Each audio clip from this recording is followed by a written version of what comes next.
रामायण से जुड़े ऐसे 13 रहस्य जिनसे दुनिया अभी भी अनजान है।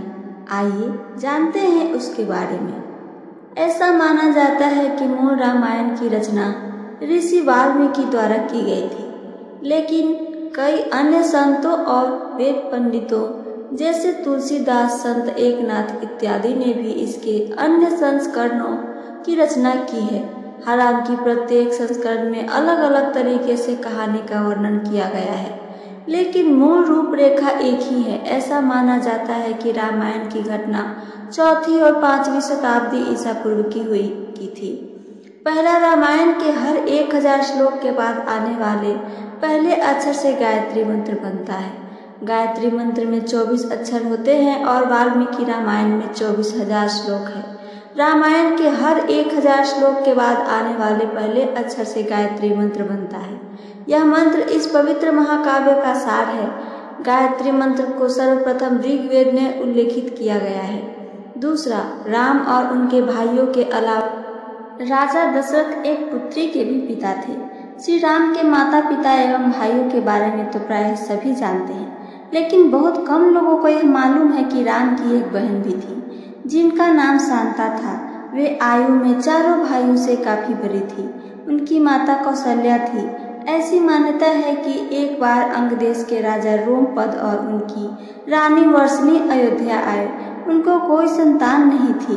बातचीत के दौरान राजा दशरथ को जब यह बात मालूम हुई तो उन्होंने कहा, मैं अपनी बेटी शांता को आपको संतान के रूप में दूंगा। यह सुनकर रोमपद और वर्षिणी बहुत खुश हुए। उन्होंने बहुत स्नेह से उनका पालन पोषण किया और माता पिता के सभी कर्तव्य भी निभाए। एक दिन राजा रोमपद अपनी पुत्री से बातें कर रहे थे। उसी समय द्वार पर एक ब्राह्मण आए और उन्होंने राजा से प्रार्थना की कि वर्षा के दिनों में वे खेतों की जुताई में राज दरबार की ओर से मदद प्रदान करें। राजा को यह सुनाई नहीं दिया और वे पुत्री के साथ बातचीत करते रहे। द्वार पर आए नागरिक की याचना न सुनने से ब्राह्मण को दुख हुआ और वे राजा रोमपद का राज्य छोड़कर चले गए। वह ब्राह्मण इंद्र के भक्त थे। अपने भक्त की ऐसी अनदेखी पर इंद्रदेव राजा रोमपद पर क्रुद्ध हुए और उन्होंने उनके राज्य में पर्याप्त वर्षा नहीं की। इससे खेतों में खड़ी फसलें मुरझाने लगी। इस संकट की घड़ी में राजा रोमपद ऋष्यशृंग ऋषि के पास गए और उनसे उपाय पूछा। ऋषि ने बताया कि वे इंद्रदेव को प्रसन्न करने के लिए यज्ञ करें। ऋषि ने यज्ञ किया और खेत खलिहानों पानी से भर गए। इसके बाद ऋष्यशृंग ऋषि का विवाह शांता से हो गया और वे सुखपूर्वक रहने लगे। बाद में ऋष्यशृंग ने दशरथ की पुत्र कामना के लिए पुत्र कामेष्टि यज्ञ करवाया था। जिस स्थान पर उन्होंने यह यज्ञ करवाया था वह अयोध्या से लगभग 39 किलोमीटर पूर्व में था और वहां आज भी उनका आश्रम है और उनकी तथा उनकी पत्नी की समाधियां हैं। तीसरा, राम विष्णु के अवतार हैं, लेकिन उनके अन्य भाई किसके अवतार थे? राम को भगवान विष्णु का अवतार माना जाता है, लेकिन आपको पता है कि उनके भाई किसके अवतार थे? लक्ष्मण को शेषनाग का अवतार माना जाता है, जो क्षीर सागर में भगवान विष्णु का आसन है, जबकि भरत और शत्रुघ्न को क्रमशः भगवान विष्णु द्वारा हाथों में धारण किए गए सुदर्शन चक्र और शंख शैल का अवतार माना जाता है। चौथा, सीता स्वयंवर में प्रयुक्त भगवान शिव के धनुष का नाम हम में से अधिकांश लोगों को पता है कि राम का सीता से विवाह एक स्वयंवर के माध्यम से हुआ था। उस स्वयंवर के लिए भगवान शिव के धनुष का इस्तेमाल किया गया था, जिस पर सभी राजकुमारों को प्रत्यंचा चढ़ाना था, लेकिन बहुत कम लोगों को पता होगा कि भगवान शिव के उस धनुष का नाम पिनाक था। पांचवा, लक्ष्मण को बुदाकेश के नाम से भी जाना जाता है। ऐसा माना जाता है कि वनवास के 14 वर्षों के दौरान अपने भाई और भाभी की रक्षा करने के उद्देश्य से लक्ष्मण कभी सोते नहीं थे। इसके कारण उन्हें बुदाकेश के नाम से भी जाना जाता है। वनवास की पहली रात को जब राम और सीता सो रहे थे तो निद्रा देवी लक्ष्मण के सामने प्रकट हुई। उस समय लक्ष्मण ने निद्रा देवी से अनुरोध किया कि उन्हें ऐसा वरदान दे कि वनवास के 14 वर्षों के दौरान उन्हें नींद न आए और वह अपने प्रिय भाई और भाभी की रक्षा कर सकें। निद्रा देवी इस बात पर प्रसन्न होकर बोली कि अगर कोई तुम्हारे बदले 14 वर्षों तक सोए तो तुम्हें यह वरदान प्राप्त हो सकता है। इसके बाद लक्ष्मण की सलाह पर निद्रा देवी लक्ष्मण की पत्नी और सीता की बहन उर्मिला के पास पहुंची। उर्मिला ने लक्ष्मण के बदले सोना स्वीकार कर लिया और पूरे 14 वर्षों तक वह सोती रही। छठा, उस जंगल का नाम जहाँ राम, लक्ष्मण और सीता का वनवास के दौरान वो सब रुके थे। रामायण महाकाव्य की कहानी के बारे में तो हम सभी जानते हैं कि राम और सीता लक्ष्मण के साथ 14 वर्षों के लिए वनवास गए थे और राक्षसों के राजा रावण को हराकर वापस अपने राज्य लौटे थे। हम में से अधिकांश लोगों को पता है कि राम, लक्ष्मण और सीता ने कई साल वन में बिताए थे, लेकिन कुछ ही लोगों को उन वन के बारे में जानकारी होगी। उस वन का नाम दंडकारण्य था, जिसमें राम, सीता और लक्ष्मण ने अपना वनवास बिताया था। यह वन लगभग 35,600 वर्ग मील में फैला हुआ है, जिसमें वर्तमान छत्तीसगढ़, उड़ीसा, महाराष्ट्र और आंध्र प्रदेश के कुछ हिस्से शामिल थे। उस समय वन सबसे भयंकर राक्षसों का घर माना जाता था, इसलिए इसका नाम दंडकारण्य, जहाँ दंड का अर्थ सजा देना और अरण्य का अर्थ वन होता है। सातवां, लक्ष्मण रेखा प्रकरण का वर्णन वाल्मीकि रामायण में नहीं है। पूरे रामायण की कहानी में सबसे पेचीदा प्रकरण लक्ष्मण रेखा का प्रकरण है, जिसमें लक्ष्मण वन में अपनी झोपड़ी के चारों ओर एक रेखा खींचते हैं। जब सीता के अनुरोध पर राम हिरण को पकड़ने और मारने की कोशिश करते हैं तो वह हिरण राक्षस मारीच का रूप ले लेता है। मरने के समय में मारीच राम की आवाज में लक्ष्मण और सीता के लिए रोता है। यह सुनकर सीता लक्ष्मण से आग्रह करती हैं कि वह अपने भाई की मदद के लिए जाए, क्योंकि ऐसा प्रतीत होता है कि उनके भाई किसी मुसीबत में फंस गए हैं। पहले तो लक्ष्मण सीता को अकेले जंगल में छोड़कर जाने को राजी नहीं हुए, लेकिन बार बार सीता द्वारा अनुरोध करने पर वह तैयार हो गए। इसके बाद लक्ष्मण ने झोपड़ी के चारों ओर एक रेखा खींची और सीता से अनुरोध किया कि वह रेखा के अंदर ही रहें और कोई बाहरी व्यक्ति का इस रेखा को पार करने की कोशिश करेगा तो वह जलकर भस्म हो जाएगा।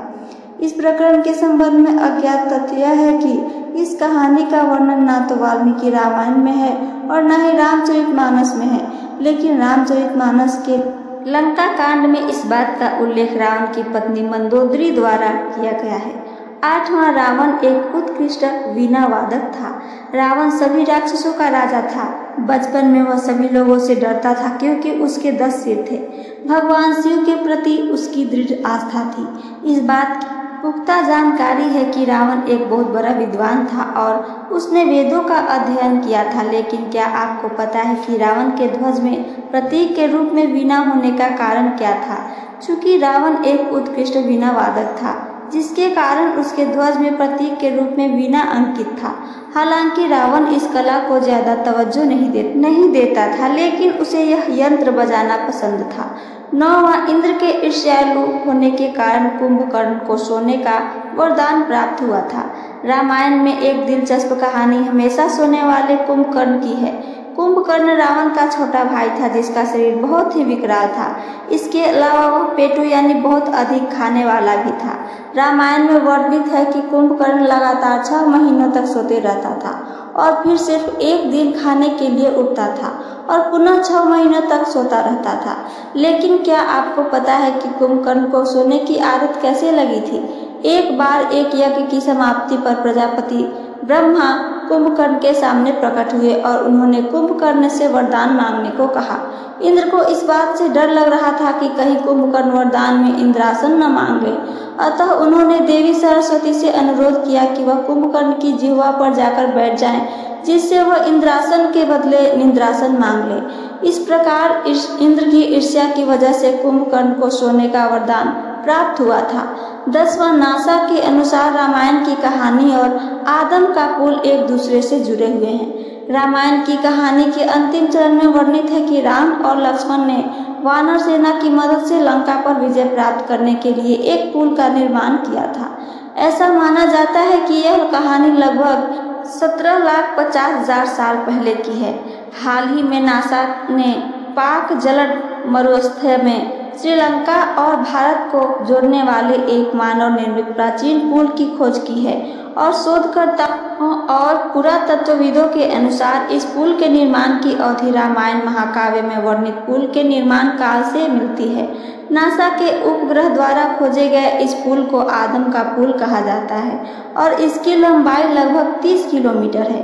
11वां, रावण को पता था कि वह राम के हाथों ही मारा जाएगा।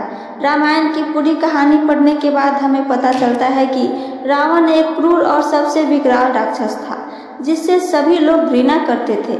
जब रावण के भाइयों ने सीता के अपहरण की वजह से राम के हमले के बारे में सुना तो अपने भाई को आत्मसमर्पण करने का सलाह दी थी। यह सुनकर रावण ने आत्मसमर्पण करने से इनकार कर दिया और राम के हाथों मरकर मोक्ष पाने की इच्छा प्रकट की। उसके कहा कि अगर राम और लक्ष्मण दो सामान्य इंसान हैं तो सीता मेरे पास ही रहेंगी, क्योंकि मैं आसानी से उन दोनों को परास्त कर दूंगा, और यदि वे देवता हैं तो मैं उन दोनों के हाथों मरकर मोक्ष प्राप्त करूंगा। 12वां, आखिर क्यों राम ने लक्ष्मण को मृत्युदंड दिया था? रामायण में वर्णित है कि श्री राम ने न चाहते हुए भी जान से प्यारे अपने छोटे भाई लक्ष्मण को मृत्युदंड दिया था। आखिर क्यों भगवान राम ने लक्ष्मण को मृत्युदंड दिया था? यह घटना उस वक्त की है जब श्री राम लंका विजय के बाद अयोध्या लौट आए थे और अयोध्या के राजा बन गए थे। एक दिन यम देवता कोई महत्वपूर्ण चर्चा करने के लिए श्री राम के पास आते हैं। चर्चा प्रारंभ करने से पूर्व उन्होंने भगवान राम से कहा कि आप मुझे वचन दें कि जब तक मेरे और आपके बीच वार्तालाप होगी हमारे बीच कोई नहीं आएगा, और जो आएगा उसे आप मृत्युदंड देंगे। इसके बाद राम लक्ष्मण को यह कहते हुए द्वारपाल वन नियुक्त कर देते हैं। जब तक उनकी और यम की बात हो रही थी वो किसी को अंदर न आने दे, अन्यथा वह उसे मृत्युदंड दे देंगे। लक्ष्मण भाई की आज्ञा मानकर द्वारपाल बनकर खड़े हो जाते हैं। लक्ष्मण को द्वारपाल बने कुछ ही समय बीतने के बाद वहां पर ऋषि दुर्वासा का आगमन होता है। जब दुर्वासा ने लक्ष्मण से अपने आगमन के बारे में राम को जानकारी देने के लिए कहा तो लक्ष्मण ने विनम्रता के साथ मना कर दिया। इस पर दुर्वासा क्रोधित हो गए और उन्होंने संपूर्ण अयोध्या को श्राप देने की बात कही। लक्ष्मण ने शीघ्र ही यह निश्चय कर लिया कि उनको स्वयं का बलिदान देना होगा ताकि वो नगरवासियों को ऋषि के श्राप से बचा सके, और उन्होंने भीतर जाकर ऋषि दुर्वासा के आगमन की सूचना दे दी। अब श्री राम दुविधा में पड़ गए क्योंकि उन्हें अपने वचन के अनुसार लक्ष्मण को मृत्युदंड देना था।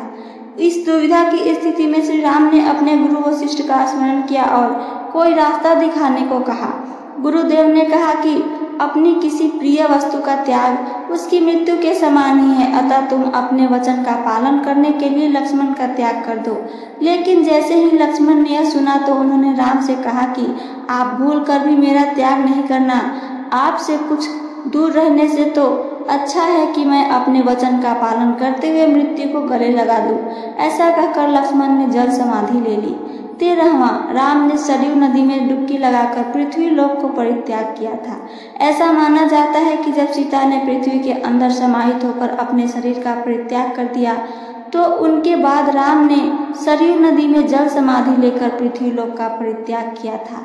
तो ये थी मेरी आज की 13 अनसुनी कहानियाँ। अगर मेरी कहानी आप सबको पसंद आई हो तो चैनल को सब्सक्राइब करके वीडियो को लाइक करना ना भूलें। साथ साथ अपना एक कमेंट करके हमें ज़रूर बताएं। सुनने के लिए धन्यवाद। जय श्री राम।